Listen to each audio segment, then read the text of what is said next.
हम लोगों ने अभी जस्ट रूल के बारे में पढ़ा कि टेंसेस का परिवर्तन कैसे होता है, ठीक है। तो अब नेक्स्ट स्टेप क्या होगा, हम कुछ सेंटेंस लेंगे और उसके बाद उसके एग्जांपल्स को रिवाइज करेंगे, ठीक है, कि कैसे इसको हम इनडायरेक्ट स्पीच बनाते हैं। क्योंकि हम लोग नया रूल पढ़ रहे हैं, पूरा प्रीवियस रूल आप लोग वीडियो सेक्शन में जाके अपना देख सकते हैं, ठीक है। अब जैसे मैंने एक सेंटेंस लिया, he said to me I am a good student, ठीक है। तो अब इसका हम क्या बनाएंगे, डायरेक्ट स्पीच। तो एक चीज मैं फिर से रिवीजन कराना चाहता हूँ इन शॉर्ट कि जैसे अगर सन बटे 123 रूल मैंने बताया था कि यदि रिपोर्टेड स्पीच का सब्जेक्ट फर्स्ट पर्सन का हो तो उसका जो सब्जेक्ट होगा वो रिपोर्टिंग वर्ब के सब्जेक्ट के अकॉर्डिंग चेंज होगा। यदि रिपोर्टेड स्पीच का सब्जेक्ट सेकंड पर्सन का हो तो जब इनडायरेक्ट बनाएंगे तो यहाँ पे क्या करेंगे, रिपोर्टेड स्पीच का जो सब्जेक्ट होगा इसके रिपोर्टिंग वर्ब के ऑब्जेक्ट के अनुसार चेंज होगा।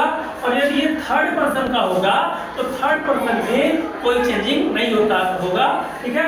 तो जैसे मैंने लिखा नहीं यहाँ पे, लेकिन आप लोग हमारे बातों को बार बार सुनिएगा ताकि वो रिवीजन हो जाए और अच्छे से आप लोग को समझ में आ जाए कि मैं क्या कहना चाहता हूँ, क्या बताना चाहता हूँ, ठीक है। तो देख लीजिए, अब मैं सेंटेंस लिया हूँ, पुराना रूल चलेगा क्योंकि सिंपल सेंटेंस है, इंट्रोगेटिव तो है नहीं, सिंपल है। तो यहाँ पे बस क्या होता है, जो सिंगल इन्वर्टेड कामा और डबल इन्वर्टेड कामा वो चेंज होता है, वो मतलब हट जाता है, रिमूवल होता है, तो उसके जगह डेट का यूज किया जाता है। तो जैसे क्या होगा, ही सेड किसमें चेंज होगा, मैंने जस्ट बताया था, टोल्ड में, ही टोल्ड मी, ठीक। अब सिंगल डबल इन्वर्टेड कामा हटेगा, वहां पे आएगा दैट, कंजक्शन दैट का प्रयोग करते हैं। अब यहाँ पे ध्यान देने वाली बात है कि इसका जो सब्जेक्ट है रिपोर्टेड स्पीच का वो फर्स्ट पर्सन आई है, फर्स्ट पर्सन का है। तो फर्स्ट पर्सन होता है तो इसके रिपोर्टिंग वर्ब के सब्जेक्ट के अनुसार चेंज होता है। तो रिपोर्टिंग वर्ब का सब्जेक्ट यहाँ पर साफ साफ दिख रहा है, ही है, तो ही के अनुसार यहाँ पे क्या आ जाएगा, ही आएगा, ठीक है। तो यहाँ पे हम क्या लिखेंगे, ही। और ही के साथ मैंने बताया था कि इसके टेंस में परिवर्तन होता है, क्योंकि यहाँ पे एम लगा हुआ है तो इसका जो टेंस जाएगा वाज या वर्ब में जाएगा। तो इसका मतलब एम की जगह क्या लगाएंगे हम, क्योंकि ये सब्जेक्ट क्या है, सिंगुलर सब्जेक्ट है, तो पास्ट टेंस में हमारा लगेगा ही के साथ वाज, तो he was, okay, a good student. ये हमारा पहला सेंटेंस इसका डायरेक्ट स्पीच बन गया। चलो और हम लोग कुछ एग्जांपल्स देते हैं। आई said to my brother, I said to my brother, you are not doing your work these days। ध्यान से सुनिएगा मेरी बातों को, हो सके लिखा हुआ ना दिखाई दे, लेकिन सुना हुआ तो पढ़ सकते हैं, लिख सकते हैं, ठीक है। तो मैंने बोला, सेंटेंस क्या लिया, I said to my brother you are not doing your work this days, ठीक है। तो रूल क्या होगा इसका, आई तो ऐसे ही रहेगा, said will change into told. तो आई टोल्ड माय ब्रदर, यहाँ सिंगल और डबल इन्वर्टेड कामा हटेगा, कंजक्शन दैट का प्रयोग करते हैं। अब यहाँ पे आ गया क्या, सेकंड पर्सन। अब इस पे ध्यान देना, क्या आ गया इसका subject, second person. Reported speech के अंदर सेकंड पर्सन का सब्जेक्ट है, तो सेकंड पर्सन मैंने बताया है, सेकंड पर्सन मतलब ऑब्जेक्ट। तो ये क्या होगा, ऑब्जेक्ट के अनुसार चेंज होगा, लेकिन किसके ऑब्जेक्ट के अनुसार, रिपोर्टिंग वर्ब के ऑब्जेक्ट के अनुसार। तो रिपोर्टिंग वर्ब में ऑब्जेक्ट क्या है, माय ब्रदर, तो माय ब्रदर का सब्जेक्ट क्या बनेगा, ही, क्योंकि माय ब्रदर है तो उसका सब्जेक्ट क्या बनेगा, ही, ओके।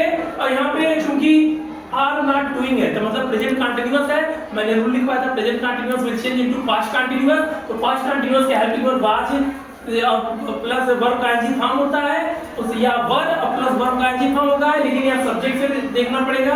तो सब्जेक्ट हमारा ही दिया है, मतलब फर्स्ट पर्सन का सब्जेक्ट दिया है, तो ही के साथ लगेगा वाज। और निगेटिव है तो नॉट तो रहेगा, आईएनजी फॉर्म है तो आईएनजी फॉर्म रहेगा, तो ही वाज नॉट डूइंग। और योर वर्क मतलब सेकंड पर्सन, तो ही के अनुसार हिज वर्क हो जाएगा। और एक इंपॉर्टेंट चीज, दीज, जैसे दिस रहता है, दिस का दैट चेंज होता है, नाउ का दिन में चेंज होता है, तो इसी तरह दीज है तो दीज का चेंज होगा दोज में। जैसे टुडे का दैट डे में चेंज होता है, ठीक है, टुमारो का द नेक्स्ट डे में चेंज होता है, एस्टरडे का द प्रीवियस डे में चेंज होता है, ठीक है। तो इस तरह से दीज का जो चेंज होगा यहाँ पे इसमें भी चेंजिंग होगा, दीज का दोज में चेंज हो जाएगा, दोज डेज। सेकंड सेंटेंस हो गया हमारा इनडायरेक्ट स्पीच कंप्लीट। फर्स्ट था और ये सेकेंड था, और एक सेंटेंस और लेते हैं, ठीक है। जैसे my teacher said to me, my teacher said to me, you do not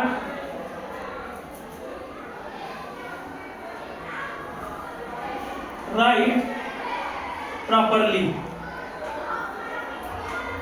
ठीक, मैंने सेंटेंस ले लिया, my teacher said to me you do not write properly. तो ये हमारा अगर देखा जाए तो प्रेजेंट इंडेफिनिट का सेकंड सेंटेंस है जो भी दूसरा चला है। तो यहाँ पे सबसे पहले हम इनडायरेक्ट स्पीच बनाते समय इसको तो लिखेंगे माय टीचर, तो माय टीचर और सेड का चेंज होगा टोल्ड मी, तो माय टीचर टोल्ड मी, ठीक है। और सिंगल और डबल इन्वर्टेड का हटेगा तो यहाँ पे आएगा दैट।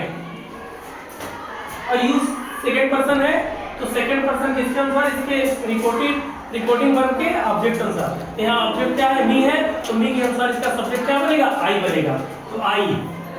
अब ये क्या है, प्रेजेंट इंडेफिनिट। डू नॉट है तो जो निगेटिव है तो निगेटिव चेंज होगा निगेटिव में ही, इसलिए डू नॉट की जगह डिड नॉट लग जाएगा, ठीक है। तो I did not, I did not, okay. और डिड जब लग जाता है तो पास्ट टेंस में, तो इसमें वर्ब का फर्स्ट फॉर्म प्रयोग किया जाता है, did not write properly, I did not write properly. ये थर्ड सेंटेंस हो, एक सेंटेंस और लेके बताते हैं प्रैक्टिस के लिए, ठीक है।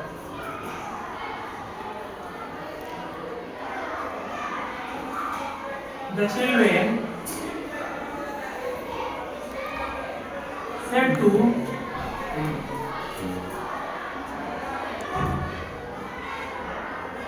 the teacher. The children said to the teacher,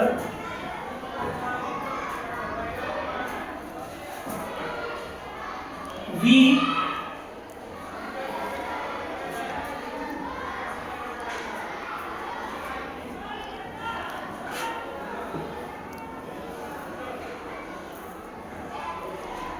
miss